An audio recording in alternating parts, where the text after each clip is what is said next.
मुझे महामारी पहले पता नहीं था। जब पता चला तो मुझे पीरियड आने लगा था, तो मेरा जो कपड़े पहने थे वो गंदे हो गए थे। करीब 30 साल पहले मैंने देखा कि बहुत ऐसे लोग आते हैं डॉक्टरों के पास जो कहते हैं कि हमारे गर्भ में पल रहे बच्चे में लड़का लड़की की जांच करा दीजिए और हमको लड़की नहीं चाहिए। तो वो एक बिंदु था जिसने बहुत मुझे परेशान किया और मुझे लगा कि इस विषय पे कुछ करना चाहिए। और लड़कियों की इतनी कमतर जो मूल्य है वो क्यों है कि लड़कियों को लोग पैदा ही नहीं करना चाहते हैं।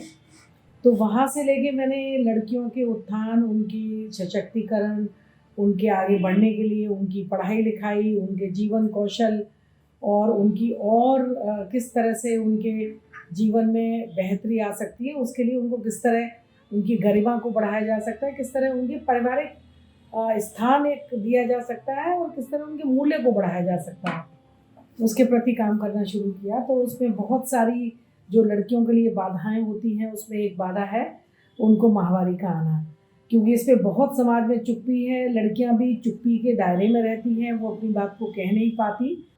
कपड़ा जब यूज करते थे तब जलन होने लगती थी, इन्फेक्शन हो जाता, तभी ज्यादा जलन होने लगती है और पेशाब सही से नहीं होती है और पीरियड भी सही से नहीं आता है। सबसे बड़ा तो चैलेंज है कि उनको जानकारी का अभाव है, वो समझ ही नहीं पाती कि क्या है, तो वो इसको गंदा मानती हैं, छिपा के रखती हैं। उनको कोई तकलीफ होती है तो किसी को बताती नहीं है।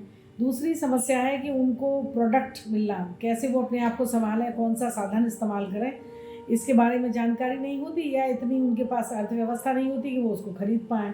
तो वो एक समस्या है। खरीद भी लेती है तो सही तौर पे कैसे इस्तेमाल करना है, कब उसको बदलना है, कैसे उसको फेंकना है, उसको उसके चारों तरफ बच्ची को स्कूल नहीं भेजते हैं, स्कूलों में टॉयलेट की सुविधा ना है या तो पानी की नहीं है, तो अपने आप को सुरक्षित और स्वच्छता से उसको अपने आप को प्रबंध करने के लिए समस्याएं आती हैं विशेष रूप से। शादी हुई तो सास लोगों ने भेदभाव करने लगे मुझसे। मैंने कहा कि जो है, मुझे कहने लगे रसोई में मत जाओ, पूजा पाठ मत करो और जो है छिरका अचार ये सब चीजें मत छुओ। तो मैं जो है कहने लगती थी क्यों मुझे ऐसा किया है, कहने लगी थी तुम्हारे पीरियड आया है इसीलिए इन सब चीजों को मत छुओ। बहुत समुदायों में नहाना भी अलाउड नहीं था, तो क्योंकि गंदगी से जोड़ के रहते थे और क्योंकि गंदगी है इसलिए वो मंदिर नहीं जा सकती, इसलिए वो खाना नहीं बना सकती, इसलिए वो कुछ अचार और वो छू नहीं सकती क्योंकि वो खराब हो जाएगा। तो जब हम ये समझेंगे कि ये वही रक्त है, वही खून है जो हमारे शरीर में बह रहा है, उसी का एक हिस्सा है और इसमें गंदगी की कोई बात नहीं, अगर हम साफ सफाई से रहते हैं तो इसमें कोई गंदगी की बात नहीं है। इन्फेक्शन हो गया, वाइस डिस्चार्ज हो गया, इसके बारे में उनको भी कोई विशेष नॉलेज, मतलब स्पेसिफिक कोई नॉलेज नहीं होती है, तो उसको ना नॉर्मल समझ लेते हैं और वही समस्याएं आगे चल कर के काफी ज्यादा हैवी, मतलब समस्याएं काफी बड़ी हो जाती हैं।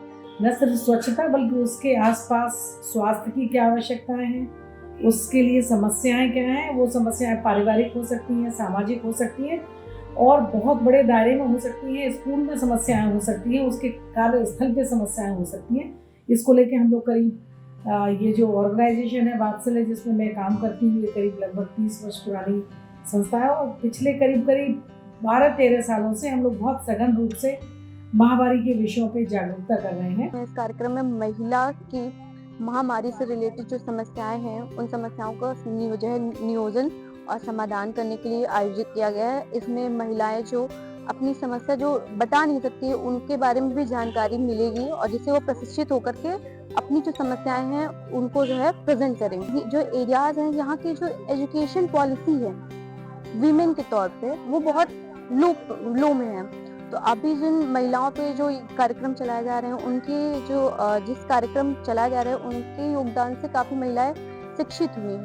पूरे को इतनी चुप्पी में लपेट दिया गया और शर्मिंदगी से जोड़ दिया गया और ये एक तरह का गंदगी से जोड़ दिया गया, तो उसकी वजह से पुरुषों में की भागीदारी नहीं होती और ये एक बना दिया गया कि महिलाओं का विषय है।